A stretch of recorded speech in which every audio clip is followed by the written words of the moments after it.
Olá! O objetivo deste vídeo é mostrar para vocês como fiz a automação do aquário marinho usando o Aquarino.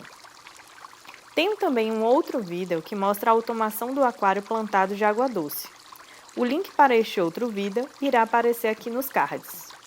Pelas imagens que aparecem aqui no vídeo, dá para perceber que este aquário foi completamente pensado e planejado desde o início.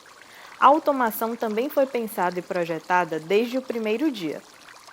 Para facilitar o entendimento deste vídeo, ele está dividido em partes. Em cada parte vou descrever o que fiz para automatizar quase todo o funcionamento do aquário. No caso do aquário marinho, as seguintes partes estão automatizadas com o Aquarino: circulação, controle de elementos usando o reator de cálcio, medição de pH, ORP e eletrocondutividade, manutenção da temperatura, procedimento para alimentação e também a iluminação do ATS. Alguns sistemas do aquário marinho usam outro tipo de inteligência, que não é ainda controlado pelo Aquarino, como por exemplo a iluminação usando luminárias da Aqua Illumination. Entretanto, vocês verão que inclusive nestes casos em que o Aquarino não controla diretamente esta parte do sistema no meu projeto, de uma forma ou de outra ele acaba me ajudando, pois ele fornece informações importantes para mim. No final do vídeo, irei mostrar também algumas funcionalidades que considero fundamentais, que é o caso do histórico dos parâmetros da água, como por exemplo, pH, temperatura, ORP, salinidade e também o histórico de eventos realizados pelo Aquarino. Bom, então vamos lá. Vamos começar pelo sistema mais simples, que é a manutenção da temperatura. Onde moro, durante a metade do ano, a temperatura costuma ficar abaixo dos 25 graus, o que me obriga a ter um aquecedor. Como o aquário é novo, ainda não passei por um verão, quando creio que necessitarei também de um chiller para reduzir a temperatura da água do aquário. Embora este equipamento esteja na minha lista de compras, ainda não o comprei, então não posso mostrar para vocês como fazer a automação do resfriamento. O meu objetivo é manter a temperatura da água em torno de 25 graus Celsius, que é exatamente 77 graus Fahrenheit. Para chegar neste objetivo, instalei um aquecedor na Power Bar do Aquarino, como vocês podem ver aqui na imagem. Para ficar tudo mais simples, imprimi e colei aqui uma etiqueta com o nome do equipamento conectado na tomada de energia. Veja que aqui na tela de configuração do Aquarino, que é chamada de Local Manager, renomeei a tomada com o nome aquecedor. Também fiz a configuração para que ela fique sempre desligada. Por ser um dispositivo que consome muita energia, não optei por deixar ele ligado em caso de falta de energia, pois isso consumiria muito rapidamente a bateria do no-break. Então prefiro que a bateria seja usada apenas para circulação de água, já que a temperatura do aquário demora muito em descer e até lá espero que o fornecimento de energia já tenha sido normalizado. Este aquecedor que uso não é muito inteligente. Ele até tem um termostato ligado nele, mas não confio muito neste termostato porque pelos testes que fiz ele não é muito preciso. Houve casos em que não funcionou como deveria e acabei perdendo a confiança nele. A minha solução foi manter o termostato do aquecedor na temperatura mais alta que ele tolera, e então ligar e desligar de acordo com a temperatura medida pelo Aquarino. Para isso, criei uma regra de automação que diz: quando a temperatura for menor do que 25 graus, ligue a tomada do aquecedor. Simples assim. Mas tem um detalhe. Se fizer isso, o aquecedor irá ligar quando a temperatura chegar em 24,9 graus e irá desligar assim que a água aquecer 0,1 grau. Isso pode parecer perfeito, afinal, o Aquarino irá manter a água exatamente dentro do objetivo que defini de 25 graus. Entretanto, ele irá ligar por poucos minutos, talvez até alguns segundos apenas, e voltará a desligar depois de pouco tempo também. Claro que este comportamento de ligar e desligar dezenas ou centenas de vezes ao dia não é nada bom para equipamentos elétricos, eletrônicos ou mecânicos. Então o que fiz foi adicionar uma margem de tolerância. Nesta versão do Aquarino, a interface do Local Manager ainda não permite você definir esta margem de tolerância. Mas existe um comando para isso que, se alguém estiver interessado em saber, avisa aí nos comentários que explico certinho como se faz. Como vocês podem ver aqui, defini que a margem de tolerância para esta regra de automação é de 0,5 graus. Isso quer dizer que o aquarino não irá tomar nenhuma ação enquanto a temperatura estiver acima de 24,5 graus, nem abaixo de 25,5 graus. Entretanto, quando a temperatura chegar a 24,4 graus, esta regra será disparada e então o aquecedor será ligado. Este permanecerá ligado até que a temperatura atinja 25,6 graus, quando então o aquecedor será desligado porque a regra foi desativada e a tomada voltará para um funcionamento normal dela, que é desligada. Vocês podem ver aqui no gráfico de histórico de temperatura que a temperatura da água fica variando bem lentamente entre 24,4 e 25,6 graus, mais ou menos como uma onda, uma curva senoidal, bem parecido com a maré. Aproximadamente 2 vezes por dia a temperatura sobe e 2 vezes por dia a temperatura baixa. Claro, se onde você mora é muito frio, isso ocorrerá mais vezes durante o dia. Outra coisa, se achar que a variação de 1,2 graus é muito grande para acontecer algumas vezes durante o dia, irei definir uma nova margem de tolerância, digamos 0,3 graus. Assim, a temperatura irá variar entre 24,6 graus e 25,4 graus, 0,8 graus apenas. Poderia, inclusive, definir uma margem de tolerância menor ainda, mas aí acho que já entraria naquele caso em que o aquecedor ligaria e desligaria muitas vezes por dia. Quando eu comprar o chiller, vou definir as configurações dele de forma bem parecida, tendo como objetivo manter a temperatura do aquário em 26 graus, deixando uma margem de tolerância de 0,5 grau. Desta forma, o chiller será ligado quando a temperatura passar de 26,6 graus e ele continuará ligado até que a temperatura atinja 25,4 graus. Assim, nunca ocorrerá de os dois equipamentos iniciarem uma disputa para manter a temperatura da água do aquário. Isso economiza energia, diminui o desgaste dos equipamentos e ainda mantém a água do aquário o mais estável possível no que diz respeito à temperatura. Embora o meu aquário não seja grande, optei por usar um reator de cálcio.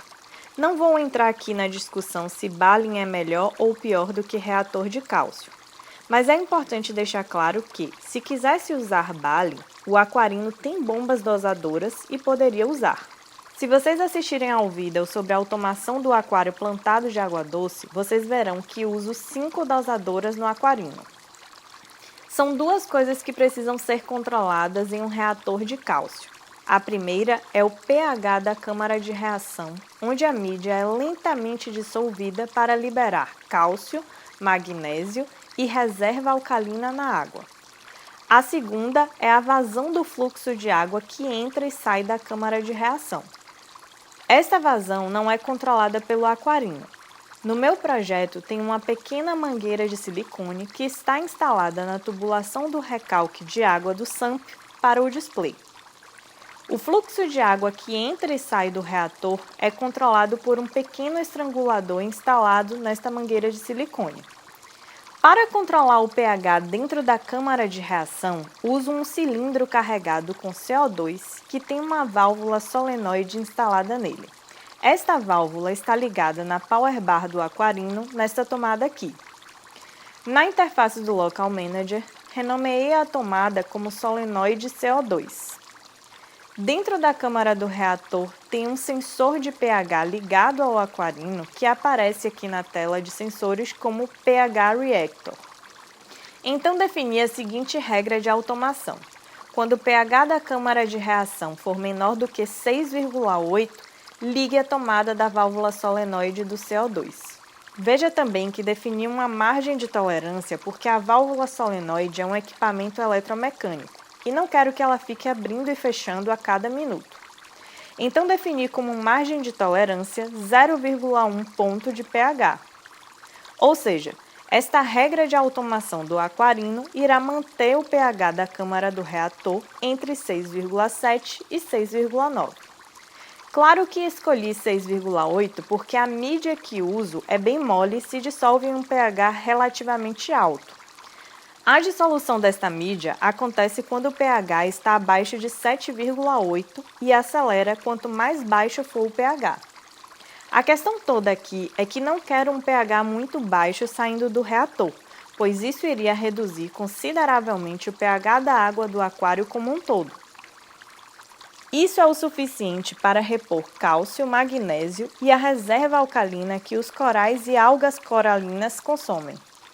Se no futuro precisar repor mais rapidamente os elementos, simplesmente irei aumentar o fluxo de água que entra e sai do reator sem precisar abaixar o pH da câmara de reação. Apenas como segurança, defini também uma outra regra. Caso o pH da água do aquário chegue a 7,85, desligue a injeção do CO2. Como esta regra está abaixo da regra de injetar CO2 na câmara do reator, ela tem preferência. Assim, garanto que a injeção de CO2 nunca será a causa de uma grande baixa no pH do aquário. Já que acabei de falar de pH, vejamos aqui os sensores que estão instalados. No Local Manager, dá para ver o sensor de pH do reator de cálcio que acabamos de falar. Aqui está o sensor de pH da água do aquário, o sensor de temperatura da água que deixo no SAMP, o sensor de eletrocondutividade que me dá a gravidade específica, que é a unidade mais usada para medir salinidade, mas este sensor também exibe o valor em outras unidades, como salinidade aqui embaixo, e como eletrocondutividade, que é a medida em microsiemens por centímetro. Uma coisa interessante é que tanto a gravidade específica como a salinidade variam de acordo com a temperatura, mas a eletrocondutividade não varia tanto. Por isso, sempre se diz para tomar as medições em 25 graus Celsius, porque esta é a base que se usa para comparação. Entretanto, se o seu aquário não está a 25 graus Celsius, convém pensar em outra unidade de medida ou mesmo ajustar o valor ideal, ou seja lá qual for o valor que você tem como objetivo para a temperatura do seu aquário. Para facilitar, o aquarino traz aqui o valor em microsiemens, que não varia tanto segundo a temperatura. Talvez seja uma boa prática usar este valor ao invés de gravidade específica ou salinidade, quando se trata de aquários com temperatura diferente de 25 graus Celsius. Voltando aqui para os sensores, temos o sensor de ORP, que muita gente entende como oxirredução ou redox. Temos também 3 sensores de nível, 2 instalados no SAMP, um no display e outro na caixa de reposição. Sobre estes sensores, vou falar um pouco mais à frente de como e para que eu uso. Tem aqui os 3 sensores que são usados no sistema de failover, que vou citar depois também, mas que medem o consumo elétrico de todo o meu aquário e exibe aqui no Local Manager os valores em volts e ampere. Para facilitar a vida, o aquarino faz o cálculo logo para kilowatts. Na tela de customização, dá para ver isso em watts ou miliwatts se você quiser. Tenho aqui também 2 sensores extras de temperatura que uso para automatizar a ventilação e que vou falar mais tarde. Para finalizar, aqui temos 2 sensores de vazão de água que para mim são extremamente importantes e que vou aproveitar para falar logo agora. Como todo mundo sabe, circulação é algo importantíssimo no aquário marinho. Aqui uso o sistema de Closed Loop, engenhado pelo meu amigo, o professor João Carlos Basso. Professor porque para mim quem ensina é professor, e ele dedicou a vida toda a ensinar aquarismo marinho às pessoas. Pois bem, como vocês podem ver aqui no projeto, a circulação é feita pelo sistema de descida e subida de água para o SAMP e também pelo sistema de circulação fechada ou Closed Loop.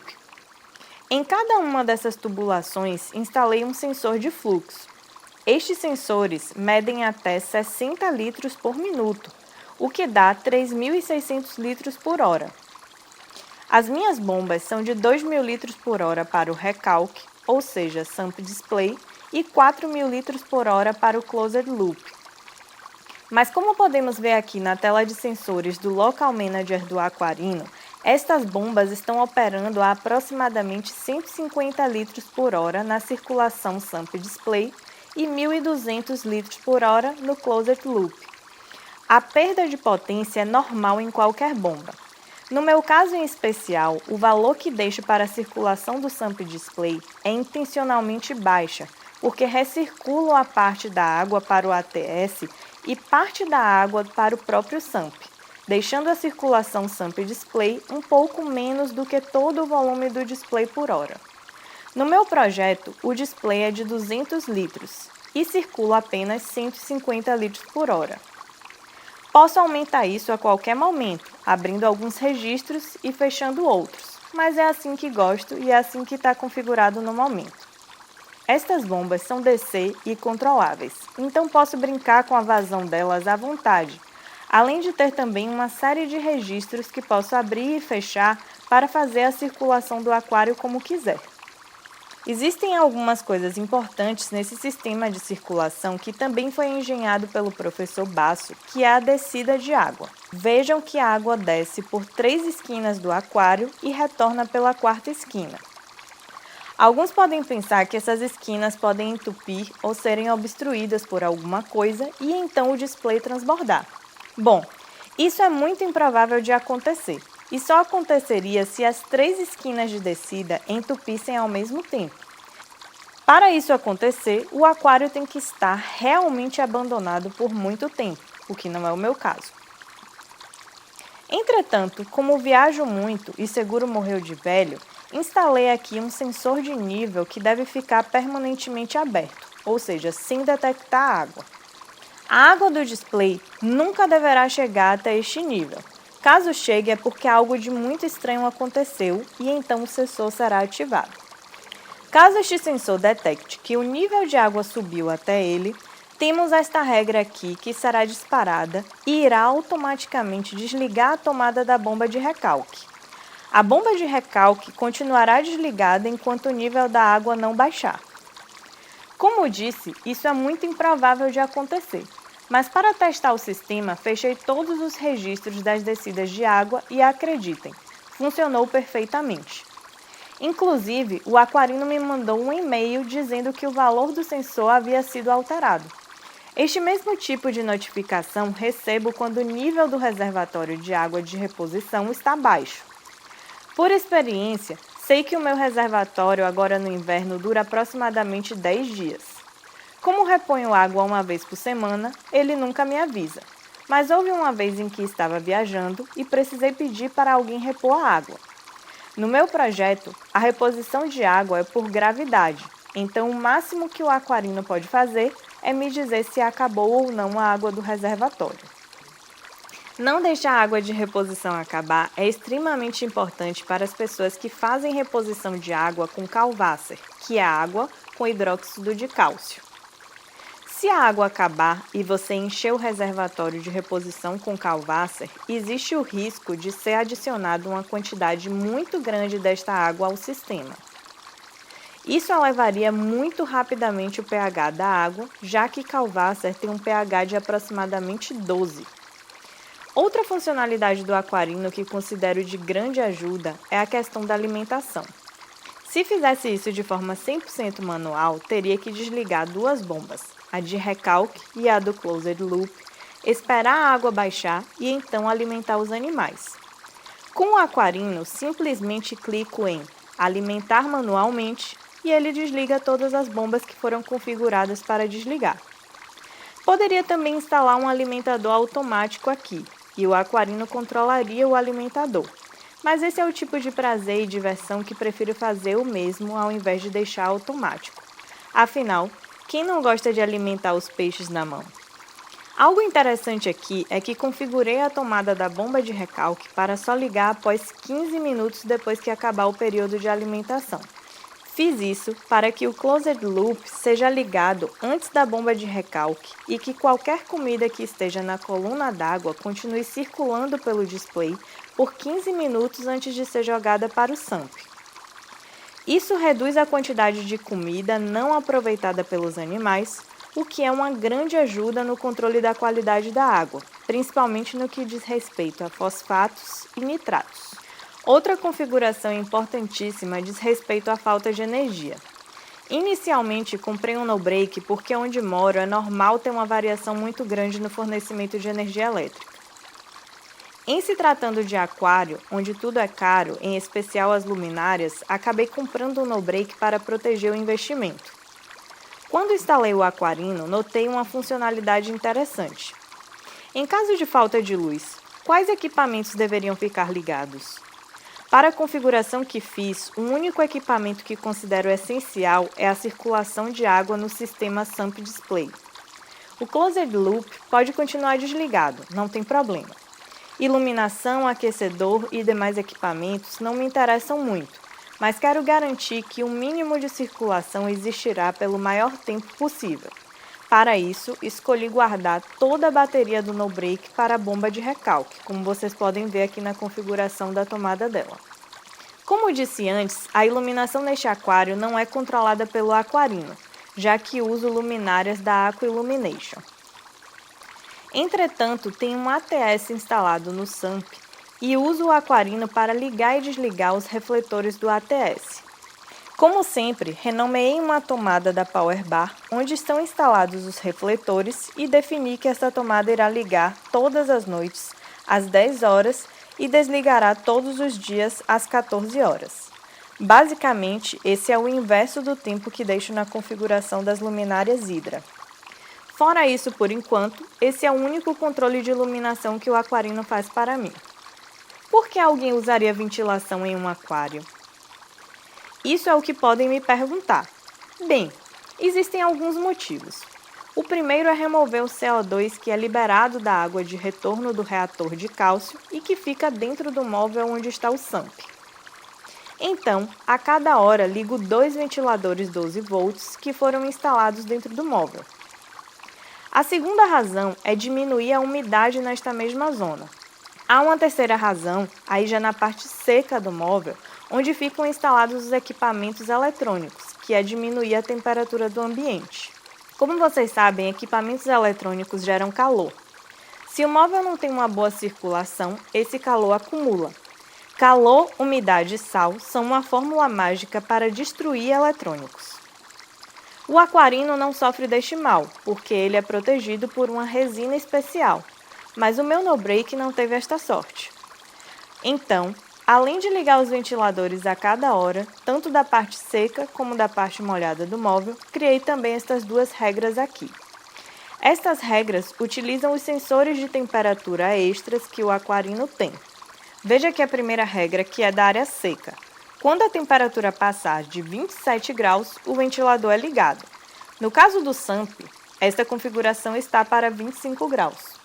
No meu projeto, os ventiladores não estão ligados em uma tomada, mas sim a uma porta dosadora.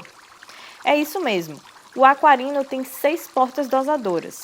Como não uso o Balin nesse aquário, o que fiz foi usar 3 destas portas para ligar os ventiladores. Com isso, tenho a vantagem de usar a inteligência das dosadoras nos ventiladores. Por exemplo, uma dose para mim corresponde a 1 minuto de ventilador ligado. Então, as dosadoras ventiladoras foram configuradas para ligar 1 minuto a cada hora. Quando as regras disparam os ventiladores, eles também ficam ligados por 1 minuto. E veja aqui que nas configurações das regras, mesmo que a temperatura se mantenha alta, o aquarino só voltará a ligar o ventilador 5 minutos depois de haver ligado. Claro que poderia mudar a dose padrão de ventilação para 2, 3 ou quantos minutos quisesse, mas da forma como está configurada, para mim está funcionando bem. Isso de ligar ventiladores de 12 volts a portas dosadoras é claro que é uma adaptação, um armengue, uma gambiarra, mas funcionou tão bem que parece que foi feito para isso. Quem acha que gráficos é somente para nerds está muito enganado. No aquário marinho, saber o que aconteceu depois que foi feito aquele ajuste no reator de cálcio, ou mesmo acompanhar a curva de variação do pH ao longo do dia, ou até saber o que aconteceu quando aconteceu é algo extremamente importante. O Aquarino mostra esses eventos aqui no log, e os dados que são gerados pelos sensores são armazenados e exibidos nos gráficos desta aba aqui. É por isso que consigo verificar o que aconteceu no aquário quando fiz uma mudança ou outra. Sem sombras de dúvidas, a parte de gráficos é tão importante para mim que ela por si só já valeria o Aquarino. Claro que o conjunto todo funciona em harmonia para gerar os gráficos, mas foi olhando esses gráficos aqui que entendi muito mais a fundo o funcionamento da química e da biologia do aquário marinho. Bom, acho que ficou claro como o Aquarino tem me ajudado a manter este aquário marinho. Espero que este vídeo tenha sido útil para vocês.